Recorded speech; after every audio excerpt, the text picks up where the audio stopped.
Hello and welcome to Bandwidth Conversations, a podcast that finds out about the stories and journeys of artists, performers and rock stars of life. I am Katie Brewer and my guest today is all of those things. He's a comedian, comedy writer, actor, producer and television presenter. In fact, he is one of the country's leading producers of comedy, drama and entertainment, co-founding the highly acclaimed production company Hat Trick Productions. He has written and produced so many shows. Alas, Smith & Jones, Whose Line Is It Anyway, Have I Got News For You, Outnumbered, to name but a few.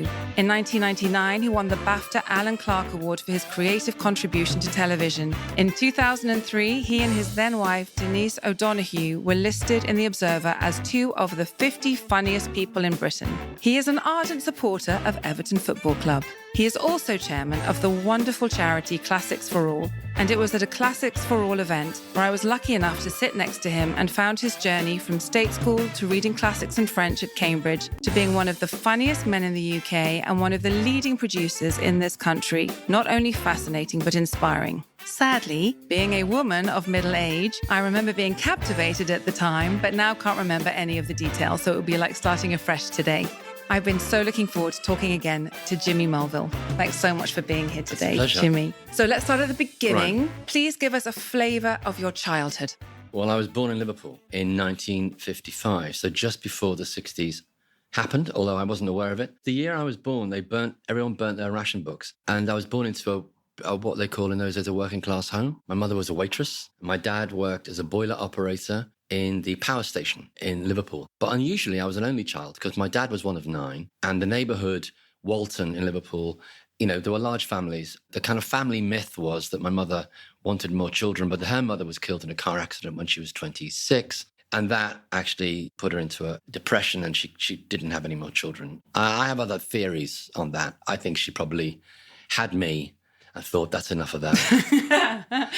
I'm just done now. I've had the kid and really that's enough. Because I was quite a handful, I think. Well, maybe she thought you were just very special. Yeah. It was never going to be as good again. Why tamper with perfection? Yeah. Now I've got it right first time. Both my parents are now dead. It was an interesting childhood because they were both very hardworking people and both very focused on me, very loving, but they were hampered by the fact they were both alcoholic. So things would get quite interesting in our house when drink was taken. And, one of the jokes is the only time they refused the drink was when they misunderstood the question, is that they kept it together during the week, but at weekends it would be party time in my house. Sometimes it was fun and sometimes it wasn't fun. Sometimes it would turn to arguing and worse than that. So I kind of grew up in a kind of chaotic household. As an only child, of course, you are witness to your parents' relationship. You're the oldest and the youngest. You're all in one. And I used to listen at the top of the stairs and listen to them rowing. And they were very obsessed with each other. In many ways, they were like teenagers. And like I said, they absolutely loved me. I always think that's the main thing, is that if you know that you're loved, everything else seems to fall into place, even though whatever damage is unconsciously done. I knew I was special to them. I did feel that they'd rather be in the pub sometimes than be with me, which I get isn't great for your self-worth. So for me, school was a great place. I have to tell you, is that school began on time, ended on time. The teachers were sober. They said what they did and did what they said, and all the furniture stayed on the floor. And so I'm in. I'm doing school and I'm joining clubs. I'm joining clubs for things I'm not even interested in because I'm just happy to be in school. Just to stay. Yeah. And we had a large extended family that would come around and were they supportive? Did they know what was going on? No, they were all drunk as well. No, they weren't all drunk. These were hard-working people in a post-war England that was, the 60s, it was interesting being in Liverpool in the 60s, of course, because we had 2 fantastic football teams, one of which I still support. Not so fantastic at the moment, Everton. But, and the Beatles, of course. So you felt as though you're at the centre of something that was happening. We didn't have much money, but we went on our holiday. My mother, we once saw The Sound of Music. So my mother thought, well, let's go to Austria on our holidays.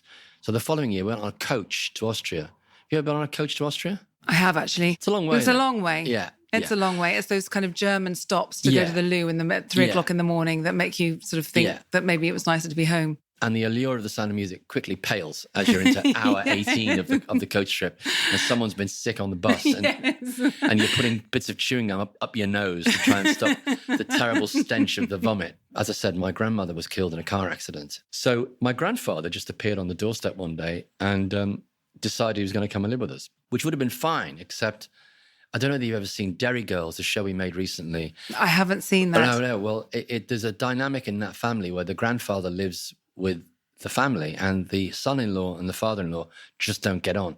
And that was my house.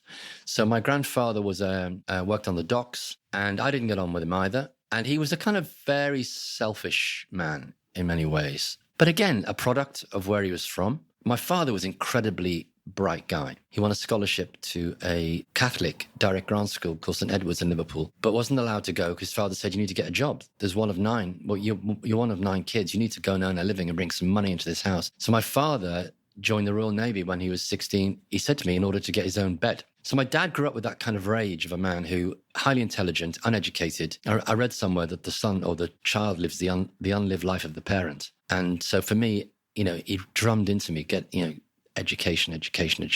And you paid attention to that? I did, yeah. Well, he said to me, there's different ways out of this. He said, you can play football at the top level, or you can box, or you can get an education. And you're not a boxer, and I've seen you play football. I'd get an education if I were you. So you went to Alsop High School? Oh, it was comprehensive. But you're right. It had been a grammar school in 65. And in 66, when I went, the world went comprehensive. Everywhere. It was an education system in transition. But that school would send 30 or 40 boys to very good universities every year, and a handful would go to Oxbridge.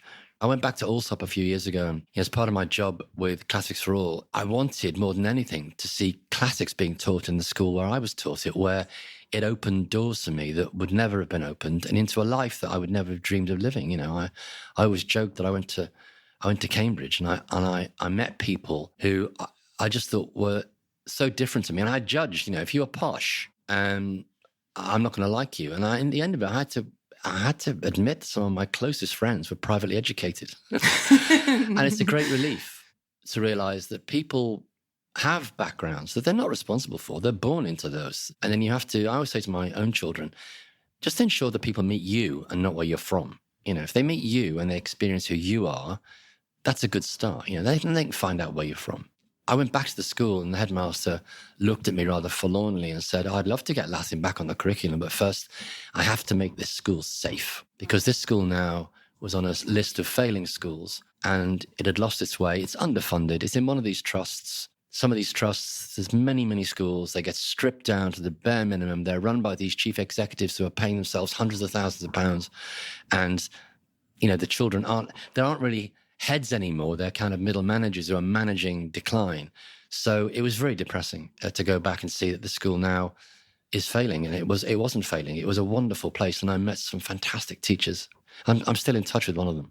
So at what stage do you realise that you could be going to aiming for somewhere like a Jesus College, Cambridge? Well, what happened to me was I was quite good at French, and so I was encouraged to do Latin. And my Latin teacher, Douglas Cashin, said at the end of the Latin year, why don't you try ancient Greek? And I went, why? He said, what? I said, what do I have to do ancient Greek? He said, you have to give up geography and chemistry. I said, you had me at geography? I don't want to write about Oxbow Lakes. All due respect to those who do, but I'm not your man. So I did ancient Greek and I loved it. And there was only a tiny little class. 1,000 boys. And there I am in the sixth form with 2 other boys. And we have 3 teachers. It was a very special time. And we were shoved away in the rectory building, which was across the playing field. So we were away from the main body of the school. So I did feel as I was doing something special. I was on a special project. And the teacher wasn't just a teacher of classics. He wasn't just a teacher of Latin and ancient Greek. He taught me curiosity, and he taught me enthusiasm, and he taught me about feeling passionate about things. And he was also fantastically easy to get off the subject, where we'd just say, let's see if within 10 minutes we can get him onto opera. And he'd take us off to the school cottages and we would read Euripides in the original language, and we'd speak French at dinner. He loved what he did. And then he drove us to Cambridge to see the Greek play. Every 3 years, there's a play done by the students in ancient Greek, a Sophocles, or this year it was Aristophanes. It was a comedy, supposedly. These days, the productions are very good, and they're well directed, and they have surtitles like at the opera. They have so you can understand what's going on. Yes. In those days, there was none of that, and it was a terrible production. But I was 16 years of age, taken to Cambridge, and the play was terrible, but we had a couple of hours on our own wandering around Cambridge. And with my best friend, David Hughes, who was also doing classics and also interested in going to Cambridge, we were just transfixed by the place. You know, I mean, we'd never seen a place which was so ridiculously crammed with beauty and with a feeling of something that was going on here, which I just wanted a big slice of that. And I was touching the buildings and I was saying, for fuck's sake, David, who knew about this place? I mean, what is going on here? So on the way back, I said to Mr. Cashin, who was driving the school minibus, I said, so tell me, how do you get there then? And he looked at me in the rear view mirror. I remember his eyes piercing back at me in the back of the van. He said, well, Mulville, if you work hard, we'll give it a shot. And so for the next 2 years, David Hughes and I and Mr. Cashin, our project was to get us to Cambridge. And we did. I went to Jesus. David went to Emmanuel. Oh, that's fantastic. You both went. Yes, we both went. And I had a childhood sweetheart. I met my childhood sweetheart when I was 15, and I didn't know how to break up really with her. We were far too young. But I had no vocabulary of, I suppose, letting a woman down, because my job at home was to keep my mother calm. So I went round one night and I broached the subject of getting a place at Cambridge, and all got a bit tearful. So I said, look, we should get married. Oh my goodness, I do remember this story. Yeah. So I got married a week before I went to Cambridge. Wow. Yeah. And then did she move to Cambridge with you? With me, and she didn't want to go to university. She didn't get a place at Cambridge, but she didn't want to go to university. She wanted to get a job. God bless her. She died recently. She died of cancer recently. I met her son, and we were just children. Yes. So it was doomed to failure, and it did. When I moved to London, I got into the footlights at Cambridge, which is where I met people like Griff Rhys-Jones and Clive Anderson and Rory McGrath, and I kind of found my tribe really. Had you been doing any writing or acting at school? School or plays, yeah. We insisted on doing school plays. In fact, the school hadn't done a play for a few years, and we just said we're going to do a school play. So we did Androcles and the Lion. Okay. I played Androcles. And then we did an Inspector Calls, in which I played the inspector. You're getting the picture. Yeah. Very, very show-offy. But the thing is, actually, seriously, Katie, I had a very bad stammer as a kid. You don't need to be Sigmund Freud to work out why that was, but I had a really bad, I couldn't get my words out. I couldn't get my name out. But when I was on stage doing school plays, no sign of the stammer. I know people who have lessons in not stammering, like in The King's Speech. He's singing. Very hard to stammer when you're singing. I guess it's a different part of the brain takes over. So I was very enthralled by the whole thing of being on stage. I loved the attention, and I liked the fact I wasn't stammering. And then it was a big I thought, I want to be an actor. But I just thought, how do you be an actor? It's ridiculous. And I felt slightly ashamed of the fact I wanted this ridiculously outlandish career. And then Mr. Changer, who was a maths teacher, and I was terrible at maths. I know you're good at maths. So Mr. Changer got me in the corridor, and I'd been in his class. He'd never paid me much attention because I wasn't interested in what he was doing. He was perfectly all right, but always a bit offhand. And certainly not a gusher. I mean, he's a man of very few words. He said, Mulville, I took my family to see Androcles and the Lion last night. It's very good. Oh, no, thank you. In fact, he said, if I were you, I would try it as a career. Wow. So you must have been really good. So I was 16, but I held that to myself. I thought, wow. Yes.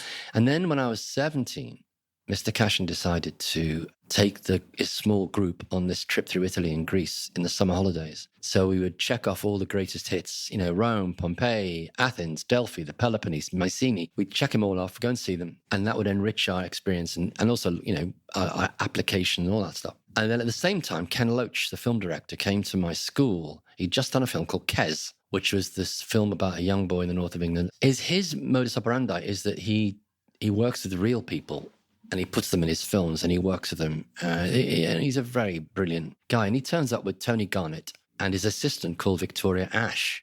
I was transfixed by Victoria Ash. She was very beautiful and blonde, about 30, I guess. And she wore this kind of brushed denim all-in-one suit. And she had the fragrance of a woman I've never experienced before in my life in Liverpool. She was something different about her. So I said, where are you from? She said in a beautifully kind of modulated voice, I'm from Notting Hill. I live in Notting Hill Gate in London. I thought, mental note, must get down to Notting Hill Gate and sleep with people like you.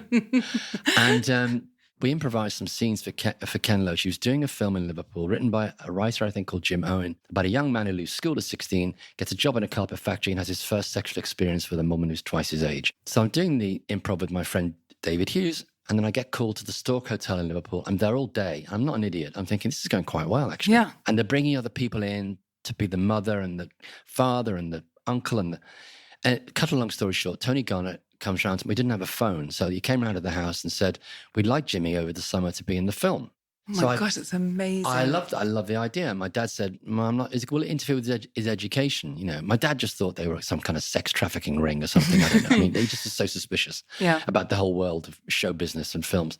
He said, no, we'll get him an equity card. In those days, you had to have a union card. Yes, I remember. And so what happened was I'm ringing up Ken Loach every week and it's going well. And we're talking about the film. And I tell Mr. Cashin, the bad news is I'm not going on your trip. And you can see he's very wounded by this information. I was 17, I was thoughtless. I didn't think that would have consequences on his trip. I just thought about me. And then the phone calls dried up with Ken. So I ring him at home and his wife picks up the phone. And you can see that she's a woman who's not very happy about constantly taking calls about her husband's work. And she said, he's filming in Yorkshire. He's staying at the Spa Hotel in Ripon. So I find the number. I go into the neighbour's house. I ring him from their phone. And it's one of those awkward conversations, like it's the end of a relationship where you... Oh, Jimmy, hi. Oh, gosh, yeah. Didn't Tony tell you?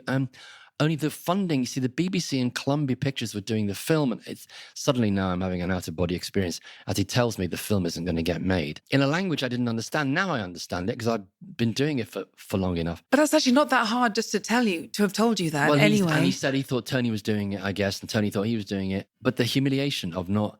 I told everybody I was going to be a movie star. Well, yeah. I had my acceptance speech written for the BAFTA Awards. I mean, you would have. I was so inflated by the whole thing. And I didn't go on the trip to Italy and Greece. I always tell the story that, when I was 50, I had a brush with throat cancer, which thankfully they eradicated. But I had 6 months off work. And I kept thinking, I never really went back and thanked Mr. Cashin for what he did for me because he really changed the course of... He was one of those teachers who changed the course of my life. I managed to get him off the school website and he lived just outside Liverpool in a place called Frodsham, up on a hill in Manley with his wife Muriel, and he lived in this lovely kind of idyll, and he raised the odd donkey and he put on Amdram plays, again, just so enthusiastically. I arranged to go for dinner at their house. And he invited my other favourite teacher, was the head of PE, Dave Lang, with his wife, Lena. And we sat around and we had dinner. I said to him, that trip I didn't go on when I was 17. He said, yes, you missed a wonderful trip. I said, could I have it now? Can I do it now? I said, I can't take 7 weeks off work. If we split it up into 4-day chunks, we could do it over the next few years. And that's what we did. Oh, that's so lovely. Over the next 15 years. And of course, I realised I was 50. He's only 65. Yeah, I know. But of course, at that stage, teachers are old.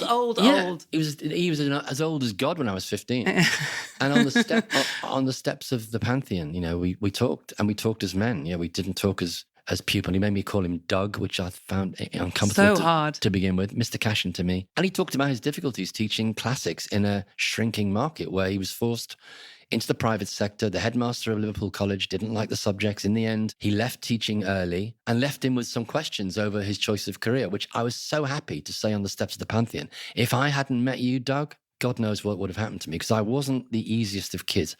My mouth got me into so much trouble. I was disruptive. I was recalcitrant. If you showed me a rule, I want to know why there was a rule. And if not, I was going to break your fucking rule. And so it was a good job I was an A student, because otherwise I'd have been kicked out, I think. But he got me and he lit my pilot light. And it's something that I always say to my sons is that, my daughter's now in her 30s, but I said to my sons, find yourself mentors. It won't be your father. The tragedy is with being a parent is it's very often not you that lights the pilot light of your child. But you have to rely on the village, on someone else spotting what's in your child and saying, you've got this, and I'm going to help you get to the next bit. And so I was so grateful. I mean, we used to have some real adventures. Liverpool College is now run by a man called Hans Brockman, who is a devout classicist. My company now funds an ancient Greek school in Liverpool as part of Classics for All. And this school is on a Saturday morning only. And it's run by a couple of brilliant teachers. I think they're PhD students, or they were when I last looked. And they have two cohorts, beginners, people around about 11, 12, and a cohort of GCSE and A-level students. In the last few years, they've all got brilliant GCSEs, but we sent 6 kids to Oxbridge. Alice Case is the person who runs the hub up there for Classics for All. And Hans and I got talking, and I told him about my teacher's experience. And I looked for the headmaster, who was horrible to my teacher, and fixed upon him.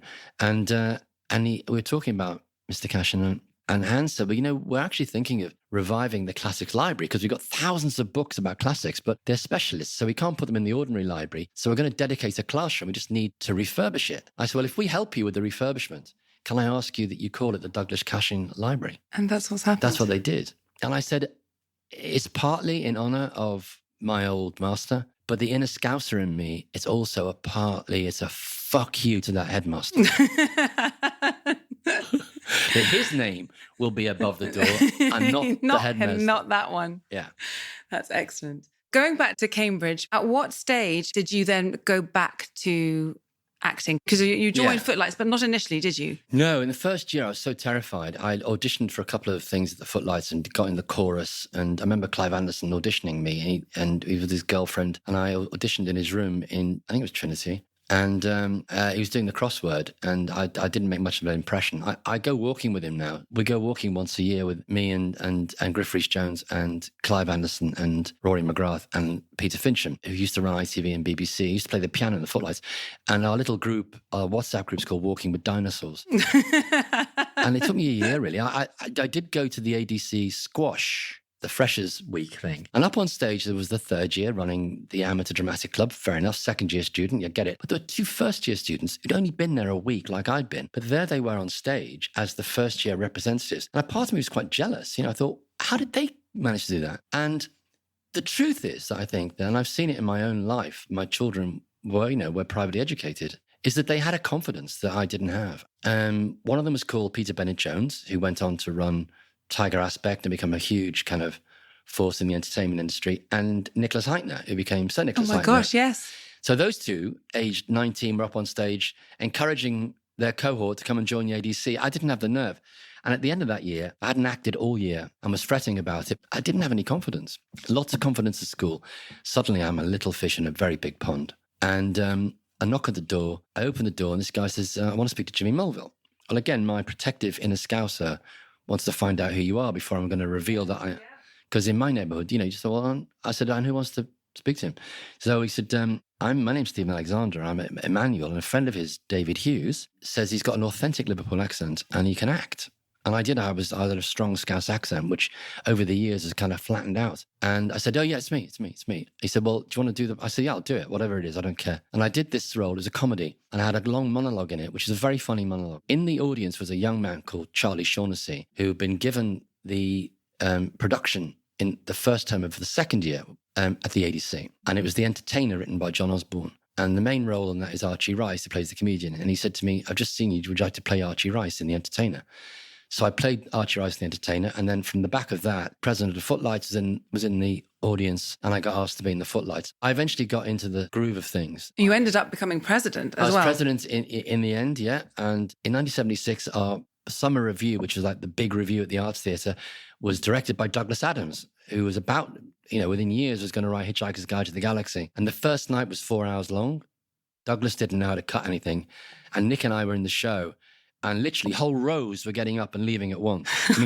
And we did a running sketch about two border guards in some Eastern European country. Don't forget, this was in the days of the Cold War. So it began in blackout, martial music, two soldiers march on stage. There were 3 sketches along those lines. By the time the third sketch was about to happen, I'm in the wings with the guy I was doing the sketch with. The lights go down, the music comes on, and a guy in the second row said, oh, fuck, not this thing again.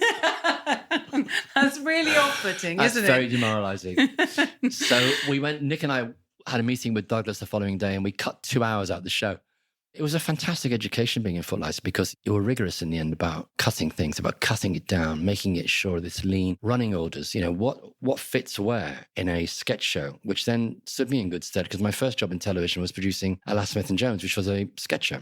So what was it about Footlights? It's kind of been prolific in creating these amazing actors and comedians. It's a huge percentage of the UK's talent. So what is it that happens? There was a South Bank show on the whole thing a while ago. And the truth is that you're performing in front of audiences every term and they're paying. It's not a charity thing. They're paying money to come and see you. So there's a professionalism that's invoked. And you are, like I said, you're quite hard on the material because there's a thing about doing comedy is I like doing drama. I do both. But if you do drama, it doesn't work. you kind of don't know until later. And then it gets bad reviews and the audiences don't come. People say, oh, it's interesting issues.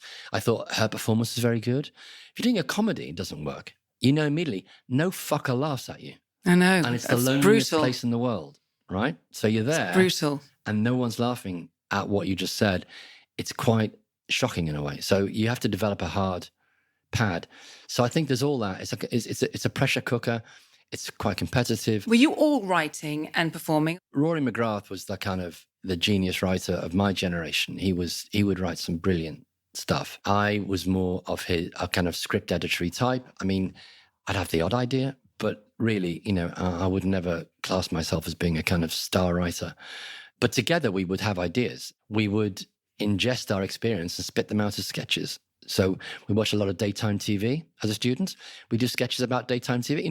It was pretty simple stuff. Sometimes people get it wrong about, you hear a lot about, oh, it's all right if you go to Oxford and Cambridge. It's like, as if it's in some way, it's elitist. And I get it that it is elitist because it's very hard to get in. But the idea that you get in because of some special favor is a myth. I mean, maybe back in the day, if you were the second son of a Norwich vicar, there was a scholarship available for you at Magdalen College, if you were buggered by your housemaster. I don't know what the deal was back in then, but certainly in my day, it was meritocratic.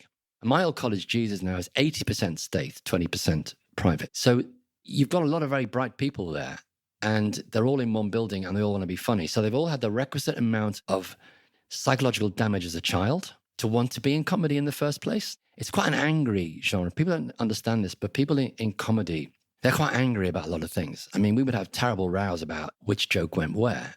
It's ridiculous, but it's very kind of Third World War stuff. And I just had a lunch with a comedian. And you know what? I'm talking to somebody who's got that kind of neurodiversity that I have, that we call it neurodiversity now. In the old days, we'd say slightly bonkers. But there's no question is that the kind of ADD, ADHD nature of that world is really valuable. Seeing things differently and seeing things quickly and then taking a tangent, you often arrive at a very funny comic moment. I think Footlights is a kind of pressure, it's a kind of supercharger. So it gets you all in the same room. You then leave Cambridge. So did you think you were over or underachieving when then your first job was a porter in Catford?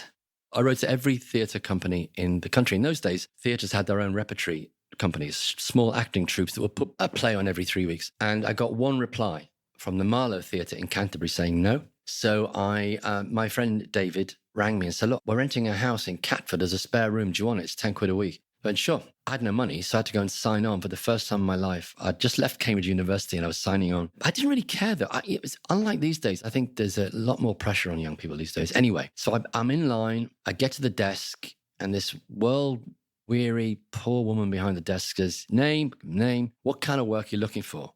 I said, I'd like to be a film star.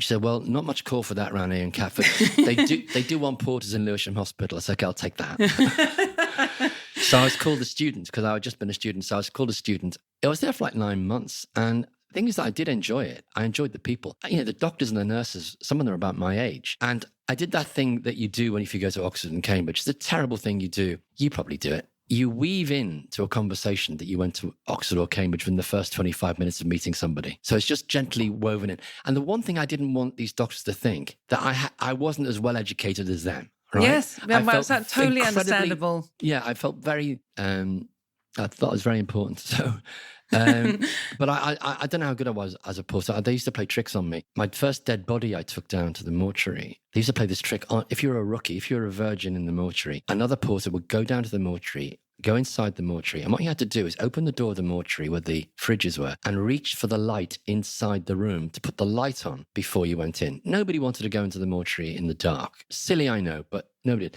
But what they do is someone will go down in advance of you, run their hands under the coal tap so that when you put your hand inside, they would grab your hand and literally... That's really mean. You nearly had an accident. I mean, it was... Of course you would. That was frightening.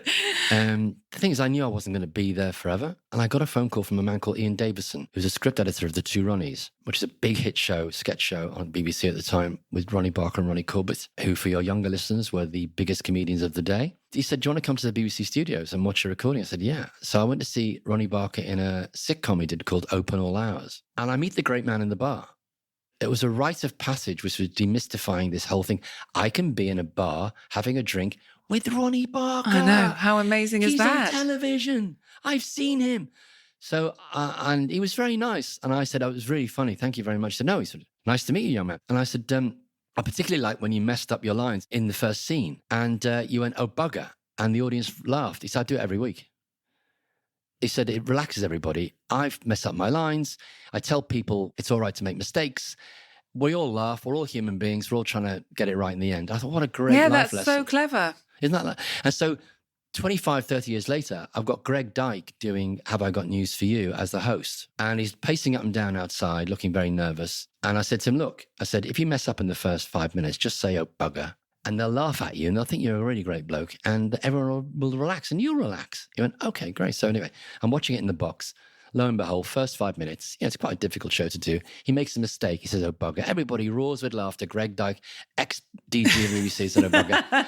And then he says this. He said, yeah, as someone told me to do that, apparently it relaxes everybody. Oh, and then that ruined it. I said, Greg, yeah, you don't tell them how to you do the that's the magic trick. You don't tell.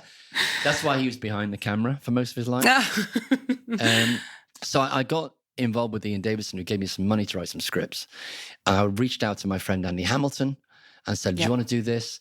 And Andy is a brilliant writer and immediately got taken on by the two Ronnies. I then was going in to see Griff, who was a radio producer. Griff Rhys-Jones was a radio producer, and I would go and see him. I mean, of course, these are all massive names now, but of course, at the time, they were all just out of university. Young, drunk men. And I went to see a show he was doing in the evening in a beautiful subterranean theatre called the Paris Theatre, which was red velvet seats with brass spittoons. It's now, the BBC sold it off in their wisdom, and it's now a health and fitness gym on Lower Regent Street. But this was a wonderful studio where they used to broadcast during the war.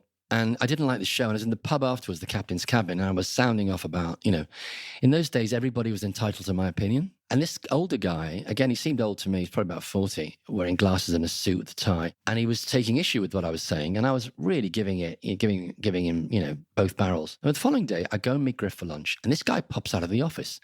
It turns out he's the boss, David Hatch. And he sees me in the corridor and went, oh, can I speak to you for a second? And Griff said, you were so fucking rude last night to this guy. So I went into the office and he said, you had a lot to say for yourself last night. What's your name? Jimmy Mulville. Yeah, no, I've asked about you, and we have a bursary scheme here for new writers, and we've given two of them away, one to Roy McGrath, your friend, and one to Guy Jenkin. Would you like the other one? So I said yes, because I didn't really want to be a career writer, but I thought I'm one step nearer to where I want to be than putting dead people away and sick people away in a hospital. So I took the job and I was there for a year, and we wrote jokes for Frankie Howard. We had a fantastic time, actually. And then they offered me a job as being a radio producer. So I was a producer for about 2-3 years. And then we got a chance to work on TV.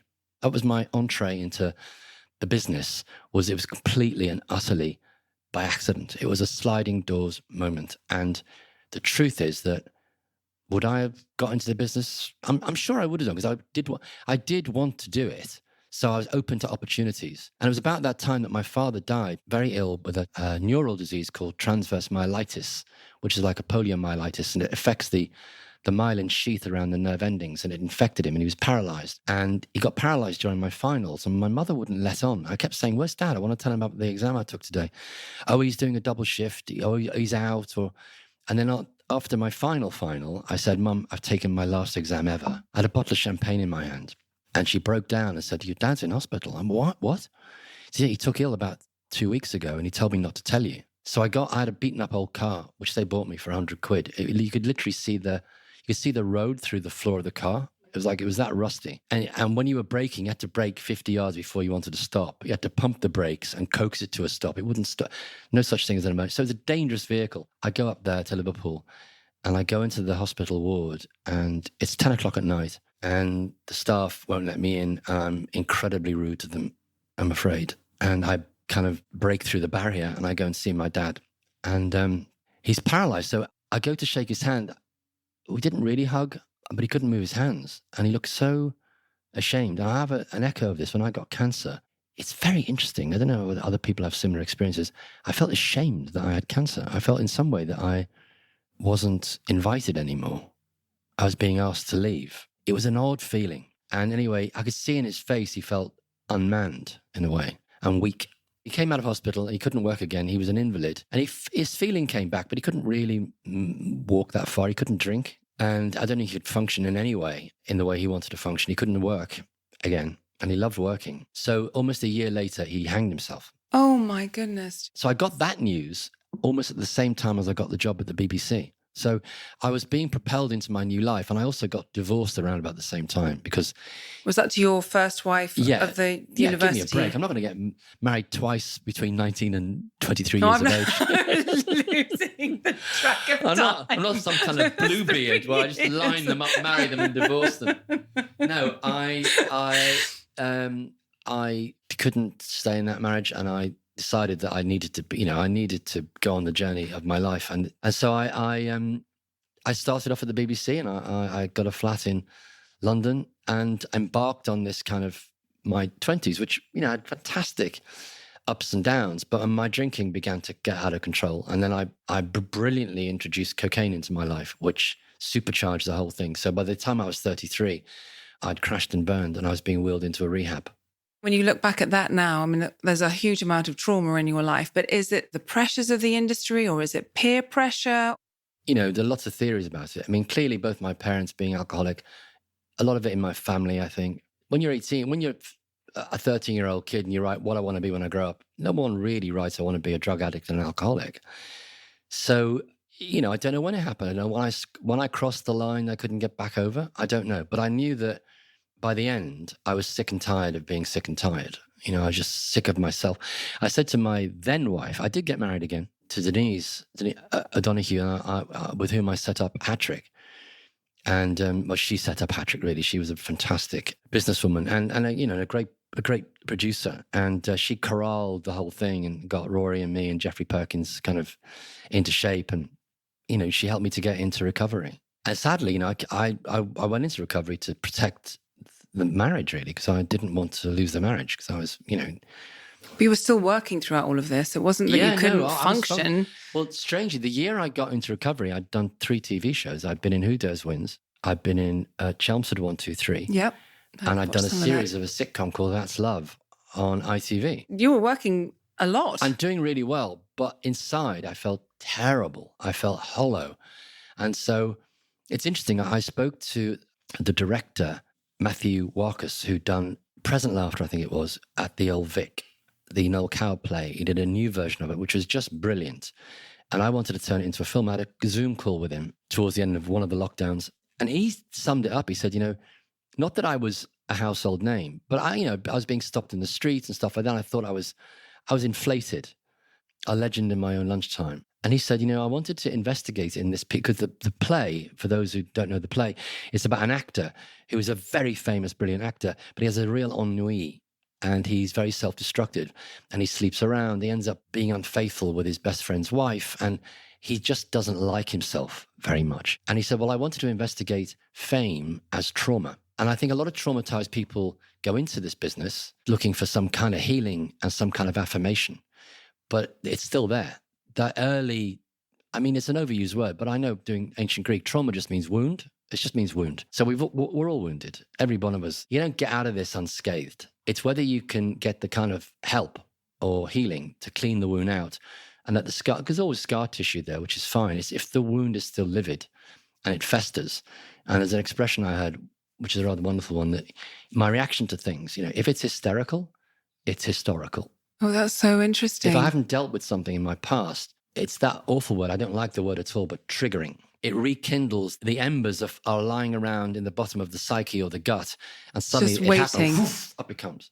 Which is why you see people with mental health issues who, they're not getting the right help, and they see something in the street that reminds them of something, that triggers something, and off they go and do something awful. So I don't know how I got onto this, Katie. You got me down a rabbit hole. No. I was wondering whether the industry is unhelpful for that. You're performing, so you have all that sort of the nerves and the pressure. No, I think addiction is an equal opportunities employer. I was in rehab with a senior Czech captain at Cathay Pacific and a banker and an accountant. The truth is that I think it's a Piaget, I think there was a French psychologist said at the end of the 19th century, the beginning of the 20th century, he foresaw an increase in addiction and alcoholism and mental illness due to the isolation imposed upon society by industrialization, which I think is part of it. I think social media also. I think now we can avoid the inconvenience of other people. Jean-Paul Sartre said, l'enfer, c'est les autres.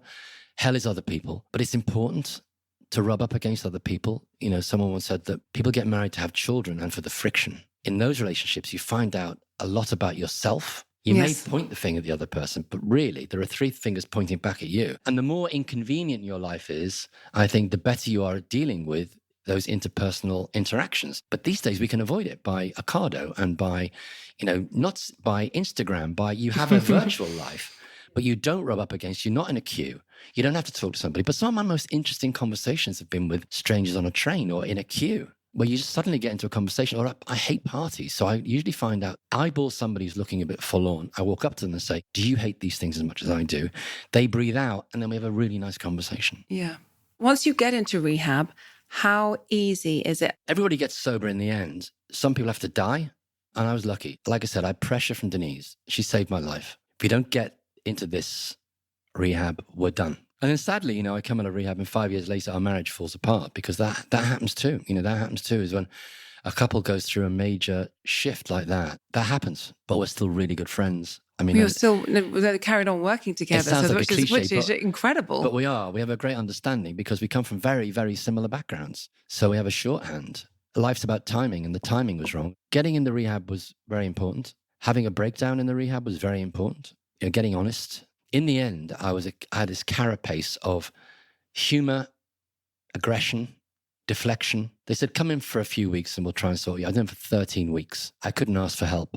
I didn't know how to ask for help. And in the end, there was a session they split us up into men and women.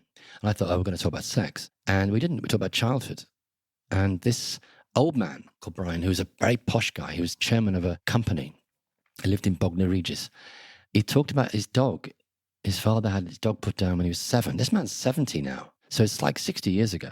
And he starts talking about the dog that was put down when he was 7. And he starts crying. And then the counsellor looks at me and says, are you okay with this? And I said, yeah, I'm fine. She spotted something in my non-verbal communication, which indicated that something wasn't fine with me. And she said, well, if there's nothing wrong with your childhood, we'll move on. And I took that as a massive insult. And then my natural aggressive, nature came out, and I began to tell her exactly what had been going on in my childhood, which it was like just flowed out of me. And that was the beginning. I began to cry, and I was, I went and had a bath.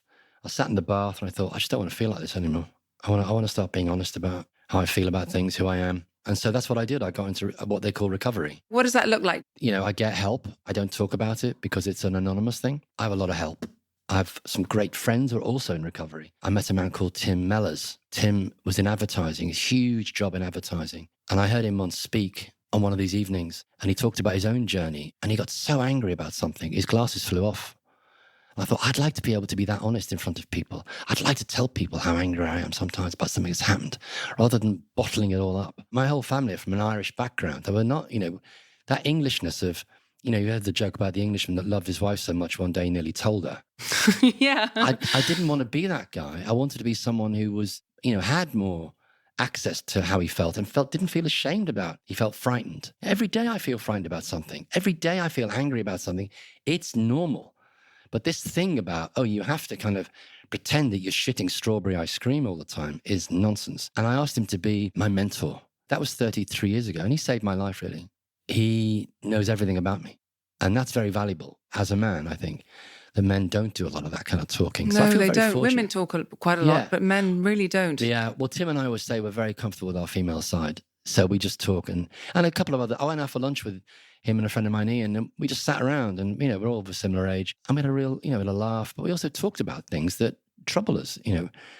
The African proverb, life is a struggle. In the end, you lose the struggle. So celebrate the struggle. I try and celebrate the struggle with these people that, life can be difficult, and it's supposed to be difficult, apparently. I am thrilled to announce our first sponsor of the show, Hermit London. Hermit London is a sustainable fashion brand repurposing luxury hotel bed linen into one-of-a-kind pyjamas. Hermit started in lockdown 2020 and is built on the discovery that an estimated 10 million tons of luxury hotel bed linen ends up in landfill every year in Europe alone. It is being thrown away due to small stains, pools or frays, with an average life cycle of just 9 months. Did you know that it takes roughly 12,500 litres of water to produce just one bedsheet? Founder Ella transforms this luxury, often unused waste material into individual, characterful and supremely comfortable pyjamas, giving you that hotel night sleep every night of the week. You can buy her pyjamas and read more about her mission to end textile waste at www.hermitlondon.com. Treat yourself and treat the planet. In 1986, you co-found Hat Trick Productions with Denise O'Donoghue and Rory McGrath. Yeah.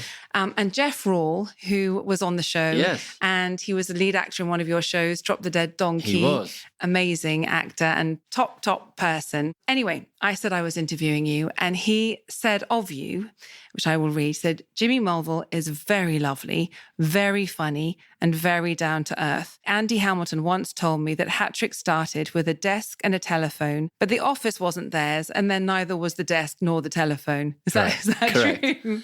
Correct. What events led you to create the company? It's always easy, isn't it? When you look back on your life, it kind of has a shape to it. Leading your life going forward often doesn't make any sense. And often you think, I'm in a land with no map. What am I doing here? And what happened was we were doing a show called Who Dares Wins, which I was one of the writer performers. And I'm no fool. I was living with the producer, Denise. She was a producer in a time when actually there were not many independent producers, female producers, and she was brilliant. And I said to her, we do this show for your boss, who was a very nice man, Andrew Holmes. And I said, how does it work? How does it work then? So we do the show, he's the producer. So what we do is we create a budget. I said, what's a budget?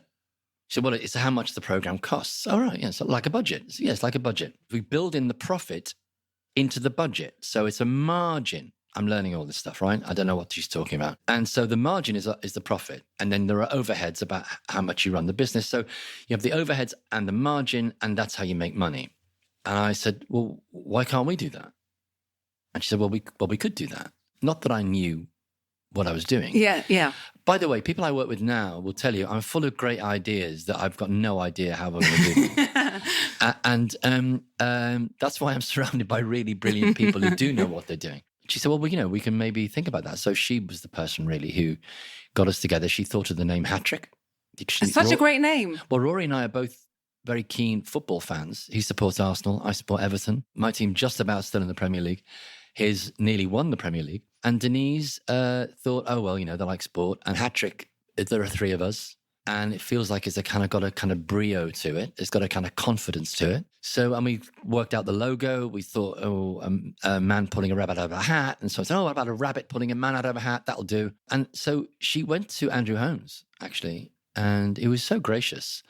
And she said, look, we want to form our own company. And he said, well, why don't you take one of my offices?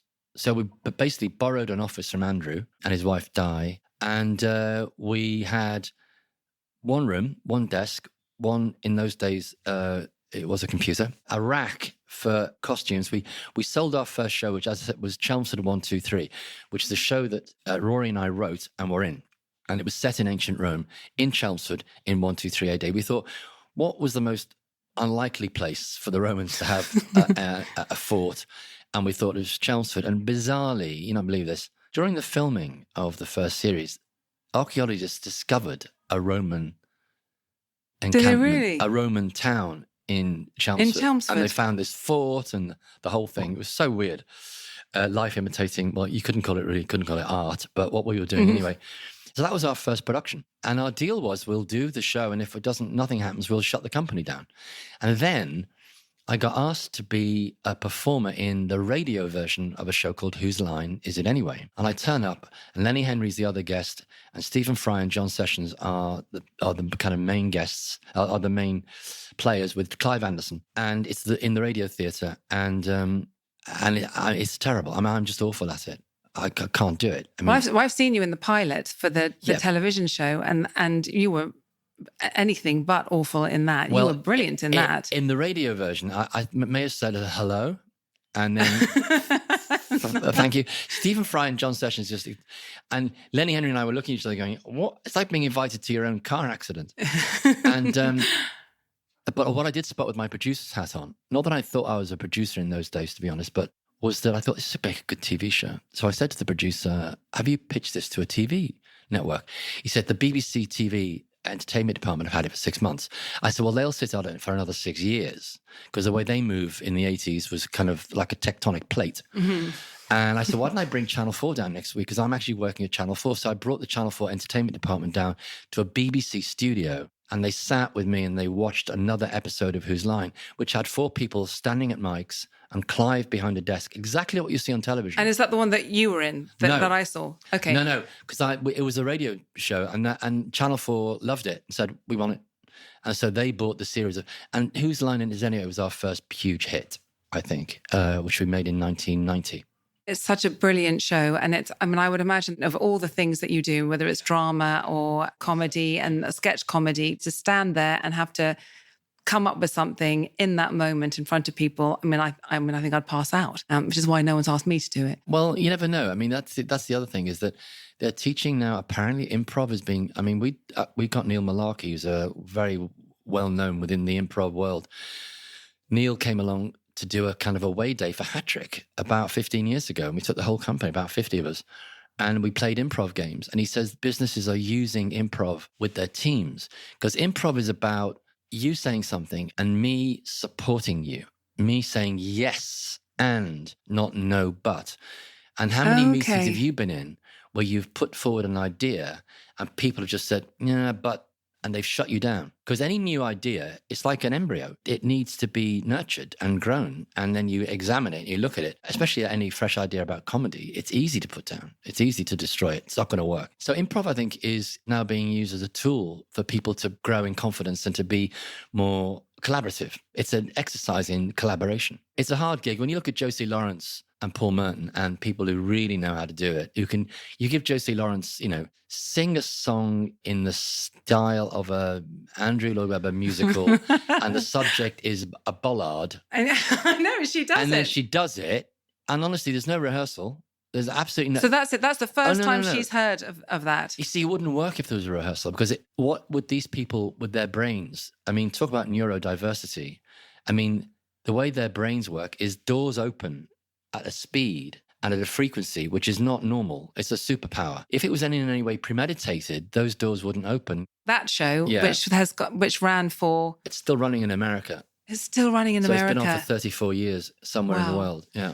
And then you had, I'm going to just run through a few of them. We're only ever going to scratch the surface because you've done so many. But you then have I Got News for You, which again is, and that's been 30 years. That's been 30, it began in 1990, and we did a pilot at the end of 89, I think, which was probably the worst program made by human beings up to that point. Was it? It was terrible. It was, honestly. What was wrong with it? Well, if I say everything, I'm probably not including it all. It was just... anything that could go wrong went wrong. We recorded it on a day like today, where now you and I are talking. It's a very balmy summer's day. It was in a very small studio in Wandsworth. It was called Hewitt Studio, Capitol Studio. And it was so hot, there was no aircon. We had the studio doors open, so there's a general thrum of traffic in the Wandsworth one-way system, and also the fumes coming in. And then the format was just boring. We didn't get the format right. So we had rounds. If I can give any measure of how awful it was, one of the rounds was, here are some sitting MPs. Here's a list of their Christian names. We'll leave their surnames off. And the clue is their surnames are all types of fish. Okay. Right? Yeah. And that was one of the more interesting rounds. Okay. And we had Ian Hislop and Paul Merton. I rang Ian and said, we're doing this new quiz about the news, and I know you do it on the radio, but your boss, Richard Ingram's, because he wasn't at that point, I don't think, he may have just taken over Private Eye, but he said, I said, why don't you become the guy who does it on the telly? So he said, yeah, sure. So he came to the pilot. Paul Merton had just come back to work. He'd been ill for a while. He came back to work. So we thought we'd try him out in a pilot, because we were about to do a series with him on Channel 4. And then we had Jackie Stevens, the journalist, and Simon Hoggett, a journalist. And we had John Lloyd, who, God bless him, was the host that day and didn't enjoy it very much. So the whole thing just fell flat. And now in those days, believe it or not, the BBC had booked the pilot and a series. Oh, before, so they booked the whole thing So they couldn't before get out the of pilot, it. really. And Alan Yentob, God bless him, he got me in the office and he said, do you know how to fix this? Yes, I lied. Of course. What do you mean? It's so easy to fix that. And John said, I don't think I'm right for the show. So he recused himself. And so we didn't have a host. It was a month to go. And I'm having a producers meeting at Hattrick. And Dan Patterson, who'd produced Whose Line, he's the genius behind Whose Line. He said, what about that bloke when you were in the radio? Because I was a radio producer for a while. I did a show called Radio Active, which was the Oxford Theatre Group. I was sent to the Edinburgh Festival as a young radio producer. Then my boss, David Hatch, said, come back with a new show or I'll put you on top of the form for the next 2 years. So that was enough incentive for me to find. So I went to see the Oxford Theatre Group and it was written by Richard Curtis. I saw the show and it was a parody of the then newly formed commercial radio stations, which were very jingly and very, lots of adverts and quite tacky. It was a very funny show. And I went backstage and I said, I'm a new radio producer. Would you want to come down and develop this into a radio show? So about a year later, we managed to get a pilot and we called it Radio Active. And that became a bit of a hit. It won a Sony Award. And the guy who was one of the main presenters on that show was a man called Angus Deaton. I got him in and I also got Sandy Toksvig in and a few other people in. Harry Enfield came in. Chris Evans came in before Chris Evans was Chris Evans. A whole bunch of people. And we auditioned them above the Star Cafe in Soho. And Angus and Sandy were the best. And I went to the BBC with the 2 VHSs in those days. VHS for your younger listeners, or the things we used to record upon before DVDs. DVDs, the thing. Anyway, and so it goes on. So I gave it to Colin Cameron, who was the head of features, the department for which we were making the pilot. And I said, they're both great. They're both brilliant. I would choose her because having a woman hosting a panel show will be great. And it will absolutely bring more women in and the whole gender balance thing will be fixed. It's 1990 we're talking, right? They went away and 3 days later they said, yeah, we think he's better. So it was a meritocratic decision. I know Sandy doesn't feel that way, but that's what happened anyway. That's the truth. So we booked Angus and he was just brilliant. I mean, we just saw the first episode of that series. And of course, we also had a producer called Harry Thompson, who I nicked from the radio, who was a bit of a genius at these shows. Harry died very young. He's about 45. And his daughter now actually works at Hattrick. She used to. She's now a freelancer. So it worked. I mean, why it worked? You know what? If I knew why things work, then you'd be able to make everything. Everything would be. But I'm like a doctor. I bury my mistakes. No one's ever heard of them. Honestly, it's amazing. You can make the worst show in the world, and about 2 years later, people say, what was that show? People just blank it. You blank it. And does it mean that when you have shows like that, or you have enough of them, then you can be a bit bolder and take more risks because you know right. that's going to carry on Well, you've hit the nail forever. On the head. What happened was by accident. Denise spotted it first because she had more of an acumen for that kind of thing, but we spotted that they wanted another series of Chelmsford, which is great, second series, and they wanted a next series of Whose Line. And then we did the first series of Have I Got News for You. And then they said, Channel 4 said, we need another series of Whose Line. Oh, we'd like another series of Have I Got News for You. So suddenly you got returning series. And these can become planks that you build your business on because it means you have regular income, which means you can develop more and you can explore more, you can experiment more, especially with format TV. Is that we've always done formats and scripted because scripted TV takes so long to develop. That is the high-risk genre, is a sitcom on TV. I may have said this earlier on in the interview, is if you do a sitcom that doesn't work, you know immediately. No one's laughing. And it's just terrible. I mean, you do a bad drama, they think, yeah, well, it wasn't great, but the issues were interesting and she was good in it. You do a bad comedy, it's like you've done a shit on their carpet. Yeah. They hate you. And that's brutal. People just say, wow, that was so unfair. I don't go on Twitter anymore. It's kind of the ship of fools. But when I used to go on Twitter, I become horrified as your show's going out. And people just saying, this is a waste of my time. This is awful. This is an abomination. Well, people are horrible though on Twitter when they're hiding behind their their phones. We began to build a business in the 90s, and we added to it with like shows like with Jeff was in Drop the Dead Donkey, written by Andy Hamilton and Guy Jenkin, who then went on to write Outnumbered.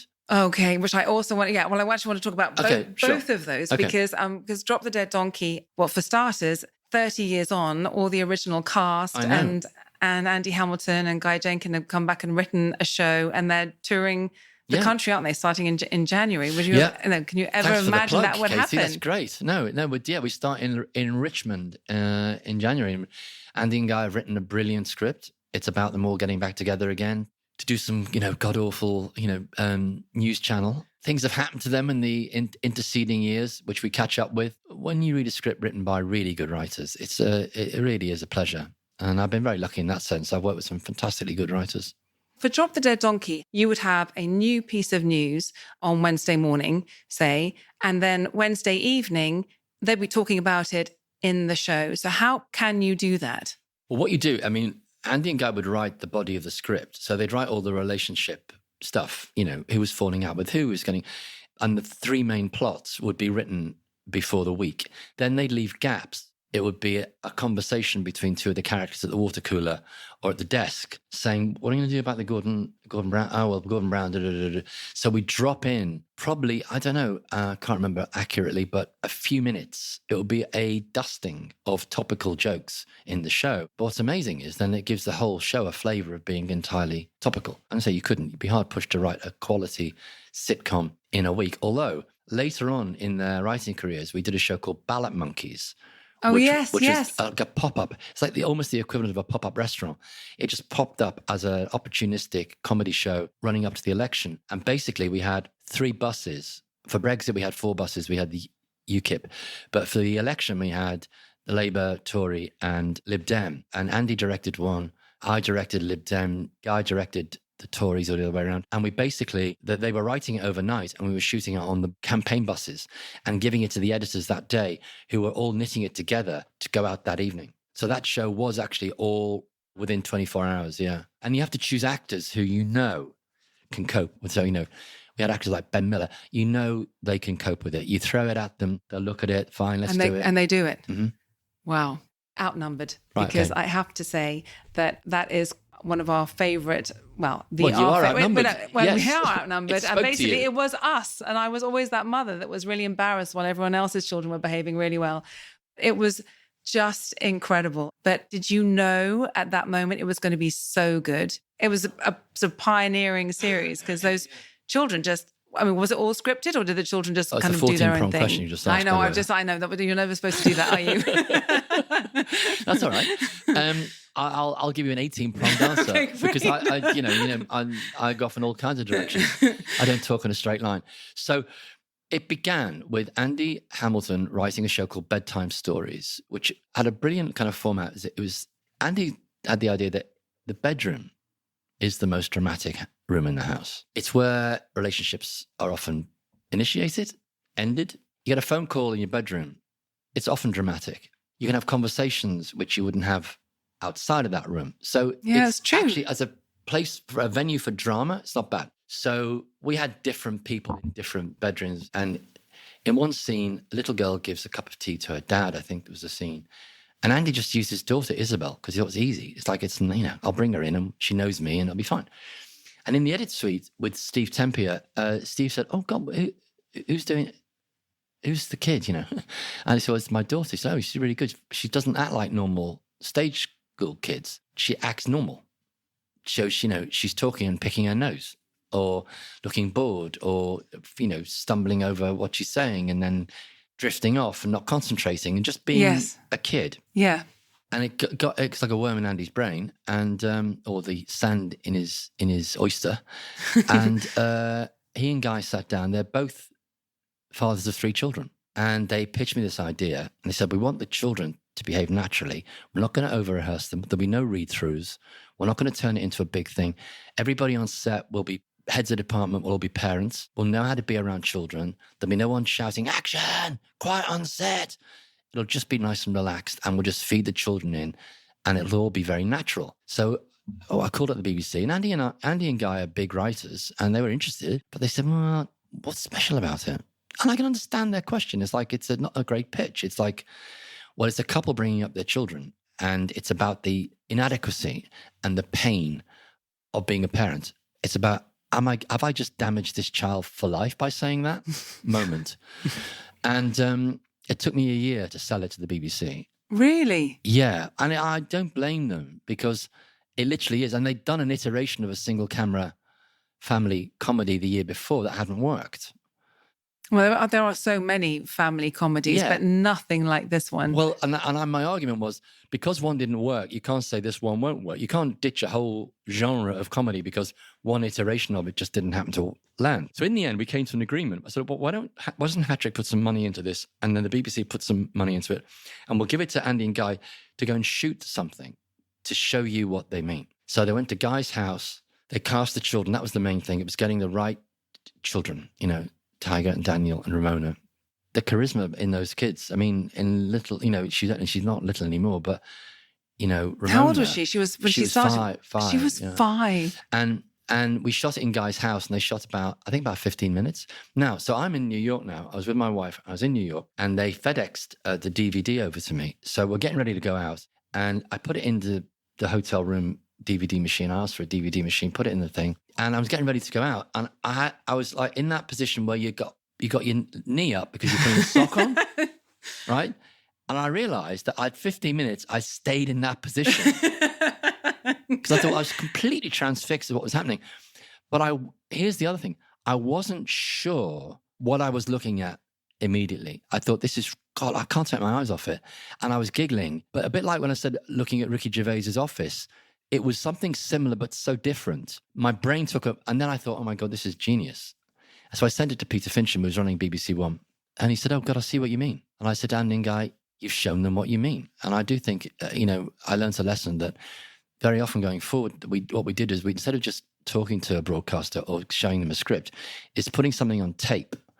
Because actually that's the medium that they're buying in. Why aren't you selling it in that medium? And a lot of producers now are doing taster tapes. Of course, with AI, I know it's the much feared AI, but we have a young person at Hattrick who's an expert on AI, and he's very helpful in making our pitch documents speak to the buyer in a clear way. So as a tool, AI, as a servant, it's great. As long as it doesn't become the master. It might be, it's like one's own brain. If it's your servant, it's great. If it's your master, it can be very cruel. So I think, but at the moment, AI doesn't understand. A lot of writers saying, oh, it's going to take over my job. I said, well, it will peddle in mediocrity. So there's a lot of mediocre TV. So maybe it will. I don't know. But it's going to replace a lot of other jobs and a lot of other industries. So we have to brace ourselves not to be too Luddite about it and see where it goes. But, it doesn't understand consequences. A good writer will understand what the consequences are on page 1 of what happens on page 1. On page 32, I'm going to bring this back with major consequences. I don't think AI has quite got that manipulative skill of the human brain yet. Room 101. Mm-hmm. Giles Pilbrow, who is a friend of mine, and he is producer, script writer. He worked with you on Have I Got News for You? Oh, he's anyway, brilliant. He had a question for you, which is, what would you put in Room 101? So for those who don't know, Room 101 is a TV show where comedians come and talk about their pet hates. So what would you put there? I'd put see it, say it, sorted. Okay. I fucking hate that. Yes, so do I. Because it's not even correct grammar. No. See it, say it. Then sort it. It's the sort it that's the Anyway, isn't it sorted? Oh, I thought it was sorted. I thought it was past tense. See, now it's unclear. Now, first rule of comedy, Katie, is clarity. They're not landing it because you and I both heard different things. Yet stuff like that, I think, and also safe, the word safe. I think now we can't use the word safe anymore because I am fed up with people telling me that they're not safe. I offered to send some people who were just pissing me off so much about it. So I didn't feel safe. I said, I'm going to send you on a weekend break to Kiev and then come back and tell me what safe means. So it's about the hijacking of words now and cloaking yourself in these words. I remember once one person saying to me, before I work, I should let you know that I don't do confrontation.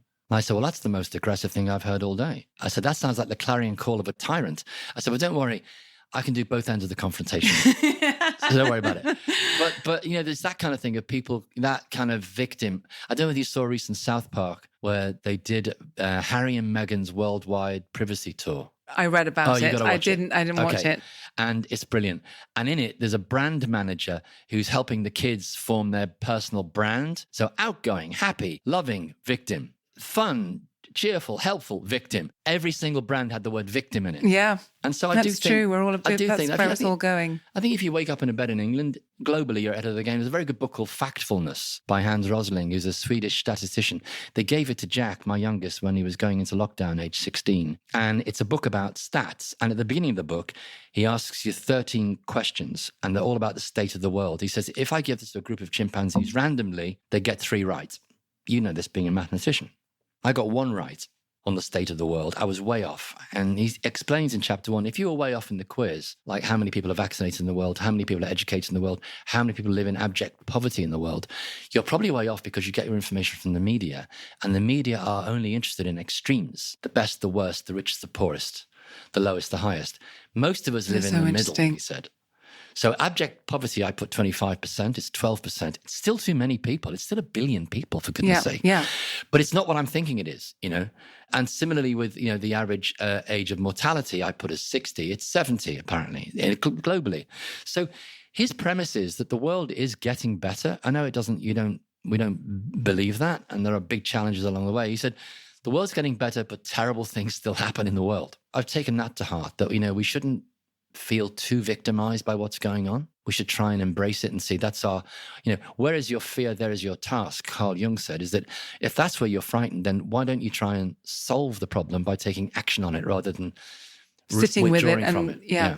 Anyway, that's my bit of soapbox. No, that's a really good one. Not just comedy you get here, Katie. Yeah, no, my gosh, is there everything? You get tuppence halfpenny philosophy as well. I know.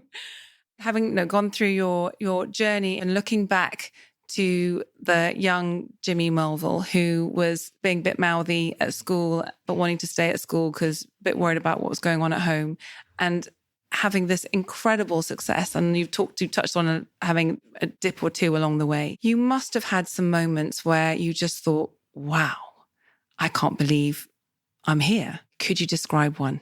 I have them regularly, actually. I've just had lunch with one of the founders of the charity that I'm involved with, Classics for All. A fantastic guy, Nicholas, very different to me in many ways. And he worked in Liverpool for 10 years. You know, he ran a big company in Liverpool and he worked for a shipping company. So I had interactions with the docks and with dockers, and my grandfather was a docker. And I did think to myself, it's an incredible journey. I'm now sitting in a nice restaurant in London talking about a charity that I'm involved with. So I do realize that I've been on a journey, that's for sure. You know, it's not linear.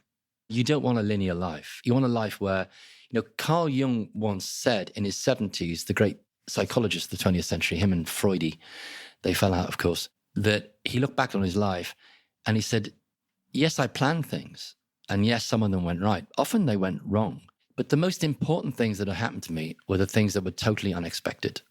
These are the things that have shaped my life and my responses to the unexpected. And I think that's what's happened to me, is there have been various things in my life where people have come into my life, like Mr. Cashin, Douglas. You know, if I hadn't met him, what would have happened? Then David Hatch, the argument with David Hatch in the pub. Yes. And instead of him doing what most people do, saying, that mouthy scouse arsehole, I don't want to see him again. He thought, actually, I quite like him inside my tent peeing out.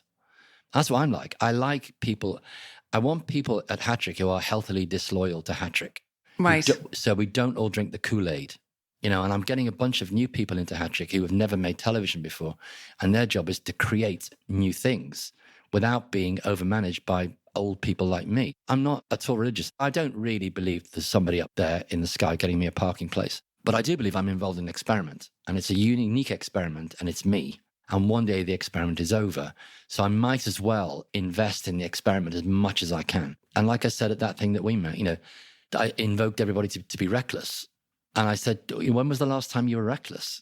Because it's important to do that as well. It's important to be reckless, to remind yourself that you're alive. Because I think we can get into a groove, and grooves are great. And then you notice you're in a rut, and any deeper you're in a grave. And then then you can't climb out. No, because then there are many reasons why. I always say to my children, do not excel at things you don't like, because they'll pay you. And then you're stuck in a job. I met a guy I'm so fond of, and he worked in this place for many years. And I said, you know, do you miss it? A very important job. I said, do you miss it? He said, no, I hated every minute of it. Oh, that's so sad. And he's there for years. Mm-hmm. Yeah. But many people are like that. And some people, by the way, have to do jobs they can't do, that they don't like, to make a living in this country, because of the fact that they didn't have their social programming was such that they kept meeting dead ends. And in the thing with Classics for All, which is a charity for social mobility, by getting kids to learn subjects like Latin and Greek and classical civilization, which will get them into good universities, which will ameliorate their chances of having better prospects. I think that, as a country, we're only defined by how well we're treating those that are most vulnerable. And I don't think we do it very well. Well, let's talk about Classics for All, because you are chairman.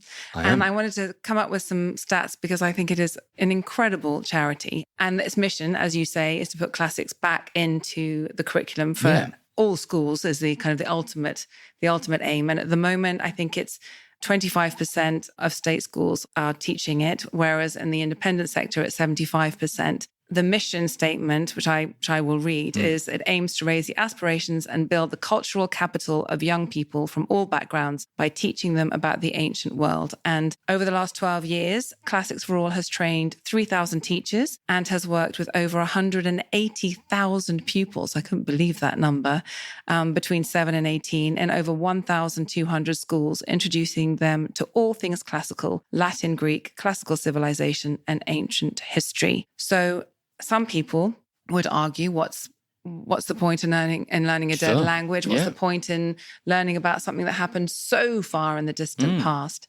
So what would you say classics teaches children that other subjects can't?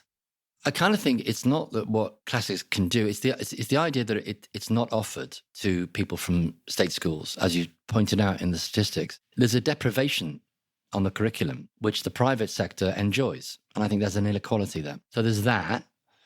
Why not teach classics in the state schools? I once heard Charles Clarke, who, to be fair to him, looks like an oaf. And when he opens his mouth, he did in the late 90s when he was the education secretary, in my ears anyway, proved he was an oaf when he said, well, I don't see why we should fund, ancient Greek and Latin, the elitist subjects. It's such a stupid thing to say, because if you put them into state schools and kids from poor socioeconomic backgrounds like them, are good at them, and then use them as tickets to ride for the adventure of life, they're not elitist subjects. No. They are engines for social mobility. But in terms of why should a student shouldn't have to do anything. It's the offer. We offer it to you. If you like it, like I liked it, and I fell in love with it, and then I was good at it. If you're good at something when you're 16 and 17, you need to be good at one thing. And somehow that changes you. You feel proficient. You feel competent, and the competence gives you confidence in other areas. So there's that, just that there will be a bunch of children. Not every child, not every young person will like classics. I get it. But those that do actually really like it. There's an intensity of pleasure that this small cohort gets.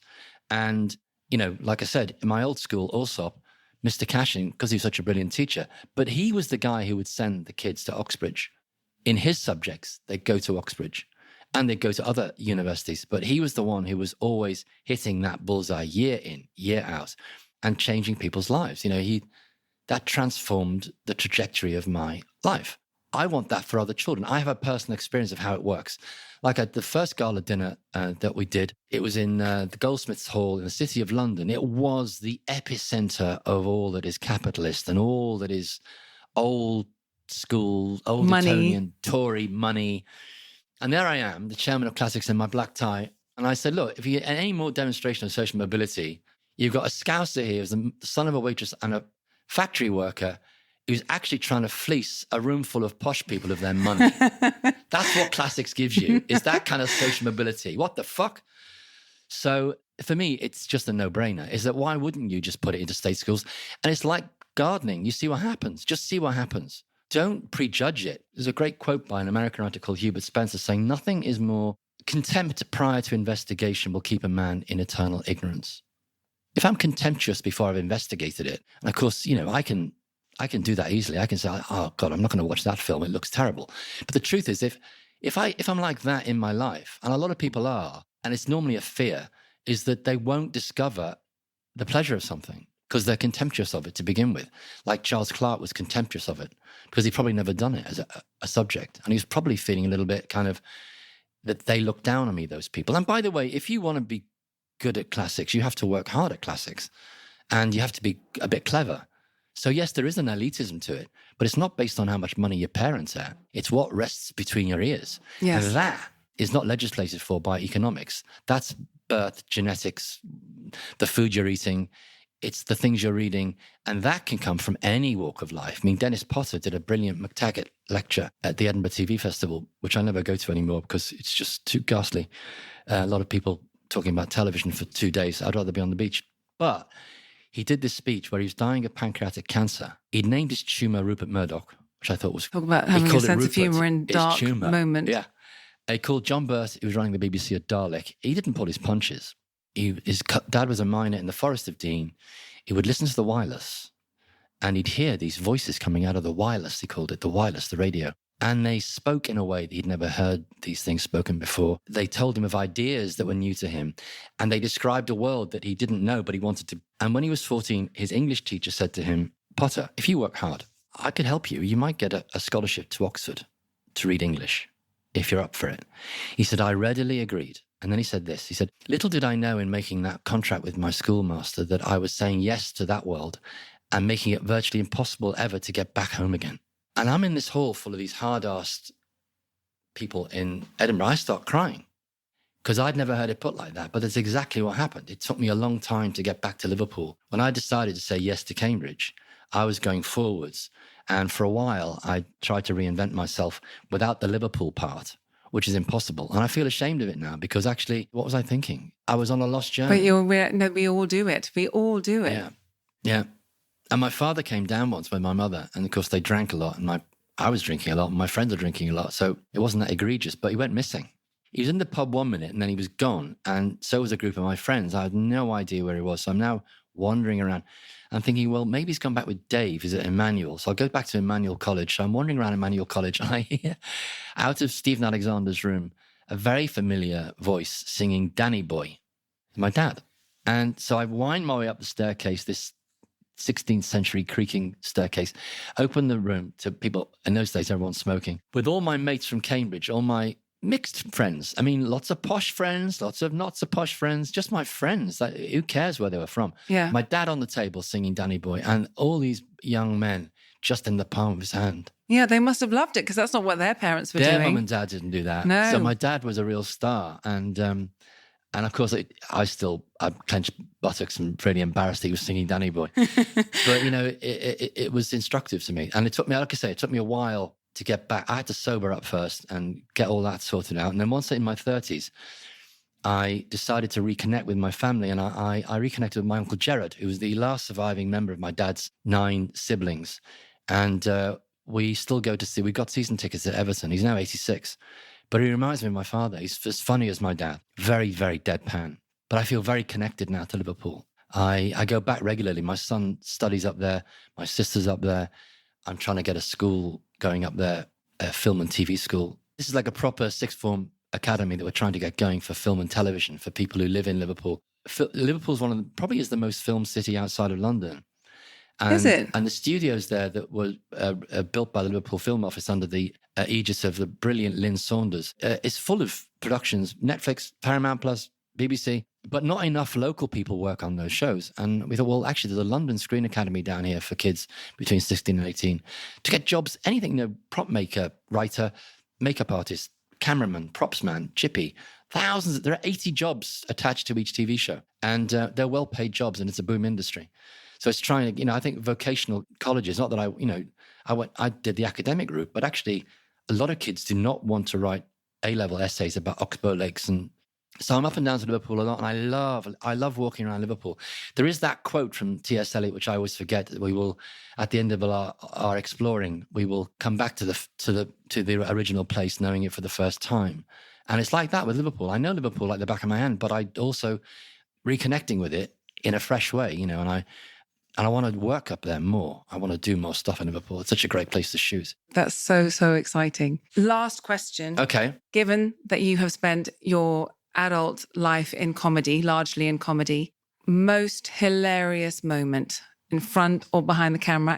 I was doing a sitcom once for ITV called That's Love. And it was basically a lawyer, played by me, and his wife, played by brilliant Diana Hardcastle, with their 2 kids. They weren't outnumbered. It was a brilliantly written comedy by a man called Terence Frisbee, who wrote a hit comedy called There's a Girl in My Soup, which had run on the West End and Peter Sellers had made a film of it. So he wrote this comedy. It's quite a sophisticated comedy about, she was convinced that he was having an affair. And he was saying, I'm not having an affair. And he's got a very attractive client. He's a lawyer. And it was played by Lisa Goddard, who had been married to Alvin Stardust. Oh, yes. I was thinking, well, how do I know her name? Well-known actress, a bit like Felicity Kendall. In the show, I go on a trip with my client and I say to my wife, well, I proved you right now. I've had the fling with the client. And so it's a row about that. It's getting a lot of laughs. We're in the bedroom, like I said, about things happening in the bedroom. Yeah. We're in the bedroom and I'm in a T-shirt and boxer shorts. She's in her kind of dressing gown and we're going at it. It's a very funny row that a couple are having. So I'm in the bedroom, I'm having this, and the audience are literally wetting themselves. I'm thinking, I know it's funny, this scene, but it's not that funny. Then the stage manager came on and said, Jimmy, can we go again? You need to sort yourself out. And what happened, my boxer shorts had opened. Oh, no. And of course, that's something that can easily happen. Easily happen. And the kicker to the story was, I'm on a skiing trip with some mates in the French Alps the following Christmas. And we're in our goggles, we're going for a beer after skiing. And there's a girl in the bar goes, oh, you Jimmy Mulville? And I thought, oh, she wants my autograph. Because in those days, every 1 in 300 people would ask my autograph. I said, yes, I am actually. She said, I've seen your cock. And I said, I'm sorry?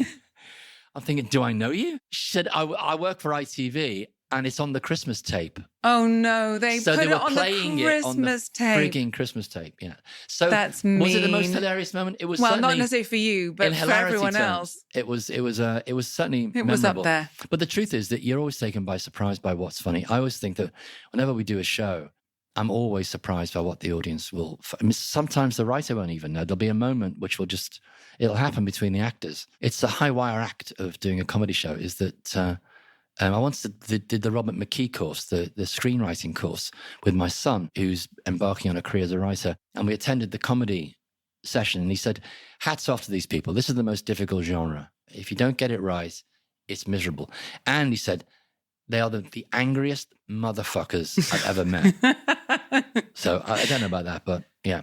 Well, Charlie Chaplin said, a day without laughter is a day wasted. So Jimmy, thank you so much because you have brought so much laughter into all our homes. And you're also raising the standard of education for so many alongside all of that. And thank you so much for being here today. Thank you so, so much. Thanks, Katie. You've been listening to Bandwidth Conversations. Thanks to Anna B., Head of Marketing, to Matthew Passy and all at the Podcast Consultant, to Bagawire for the music, to the Money Maze Podcast. Thank you for listening. Any feedback, please email me, katie@bandwidthconversations.com. Please sign up on our website, www.bandwidthconversations.com, so we can notify you about new podcast releases. We hope to see you again soon.